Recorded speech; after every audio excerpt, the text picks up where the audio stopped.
Good day, everyone. This is Daphne from DevZ206, and let me start by asking you something. Have you ever listened to an interview that felt effortless, like the host and guest were simply talking, yet every answer hit just the right point? That seamless flow doesn't just happen by luck. It happens because behind every great conversation is a communicator who planned it with purpose. And that's exactly what we'll be talking about today. Planning the interview, focusing on preparing the interview protocol, and checking arrangements. Interviews are the heartbeat of any radio or podcast program. They give voice, depth, and credibility to our stories. But what many don't realize is that a good interview doesn't just begin when the recorder starts, it begins in the planning table.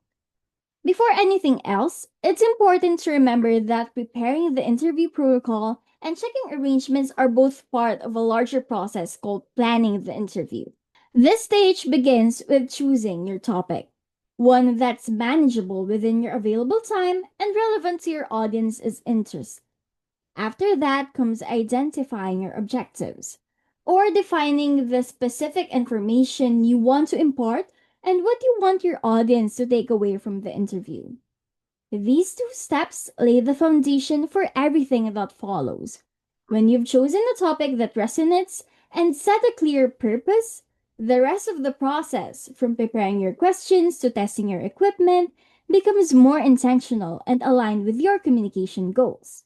Preparing the interview protocol is all about doing your homework. It means digging into the background, identifying your objectives, and organizing your questions logically. Before you even reach out to your guest, you should already have a clear understanding of your topic. Choose one that's focused and manageable within the given time and know the specific angle your audience will care about most. Once that's set, define your objectives. What do you want your listeners to learn, understand, or feel by the end of the interview? To build a strong protocol, you must gather sufficient background information about the subject. Shallow interviews weaken credibility, and listeners can immediately sense when a host isn't informed. This is why constant reading, listening, and research are part of every communicator's discipline. Silverman in 2022 highlights that interviews are not one way question sessions, but co created dialogues, meaning the depths of insight you get depends on how well prepared you are. Similarly, Kval and Brinkman of 2021 emphasize that understanding your interviewee's context allows you to design questions that invite meaningful reflection instead of just surface level responses. Preparation also means being alert and resourceful. In some cases, you may have little or no time to prepare at all. For example, during an ambush interview. That's why you should always stay informed about current issues, especially those related to your organization's advocacy or ongoing programs. As communicators, we should always be ready to talk about what's happening in our community. And beyond that, accuracy matters.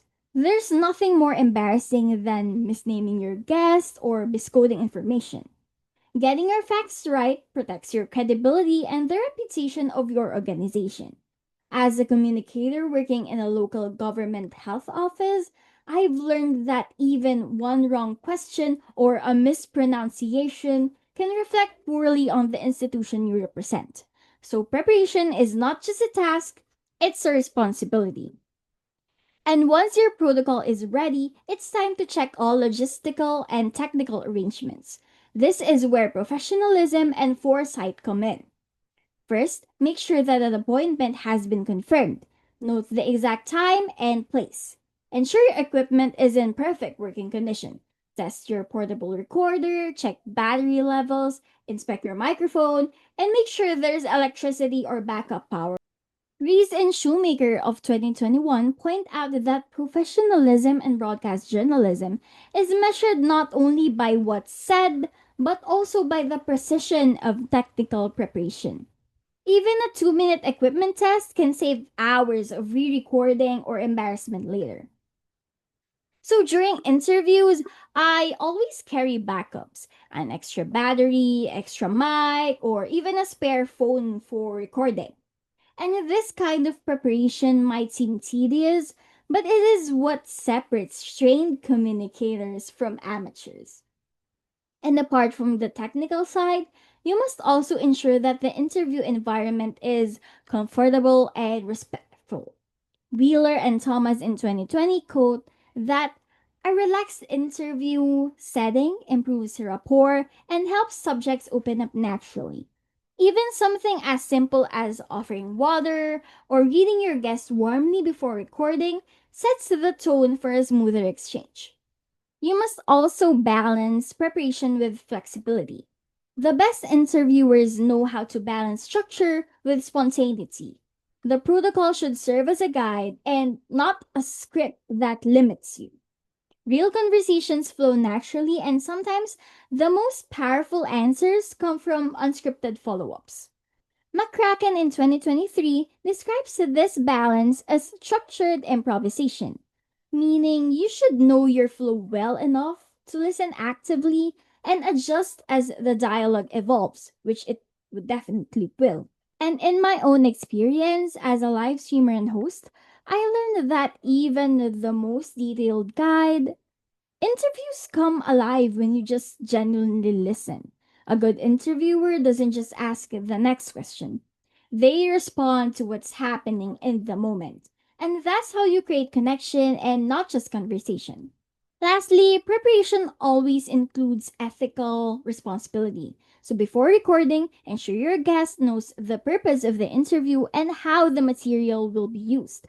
Consent, transparency, and respect for privacy must always come first. Corbett and Strauss in 2022 stressed that ethical preparation is the foundation of trustworthy communication. Especially in local governance and health communication, obtaining informed consent builds trust not only between the interviewer and the guest, but also between the institution and the general public. And when all these elements come together, research, technical readiness, flexibility, and ethics, an interview transforms from a mere question and answer session into a meaningful dialogue that informs and inspires. To sum it up, planning the interview is both an art and a discipline. Preparing the protocol ensures focus, direction, and depth, while checking the arrangements guarantees that everything runs smoothly and professionally. When you're confident in your preparation, you can focus on what truly matters: the story, the voice, and the human connection. So, as a gentle reminder from one communicator to another, never go on air unprepared. A well planned interview doesn't just make you sound professional, it shows the utmost respect for your guest, your audience, and the message you've entrusted to share. Thank you, and once again, this is Daphne from DevC206, reminding everyone that in every great story, preparation is the first act of respect.